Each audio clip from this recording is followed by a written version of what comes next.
చాలా మందికి ఉన్న డౌట్ ఇది. వాకింగ్ చేస్తే వెయిట్ లాస్ అవుతామా?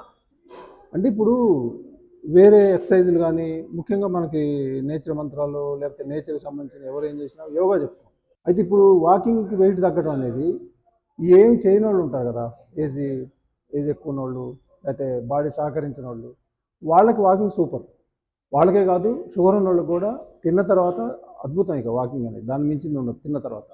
అయితే వెయిట్ తగ్గడానికి వచ్చేసరికి ఇప్పుడు మనం ఎక్కువ క్యాలరీస్ తీసుకున్నప్పుడు మనం ఎంత వాకింగ్ చేసినా ఏం తగ్గం. అయితే వాకింగ్లో ఒకటి ఏంటంటే ఫాస్ట్గా నడిస్తే కొంచెం ఫ్యాట్ బర్న్ అవుతుంది, కానీ స్లోగా నడిస్తే ఏమి మనకి క్యాలరీస్ బర్న్ కావు, అప్పుడు తగ్గం.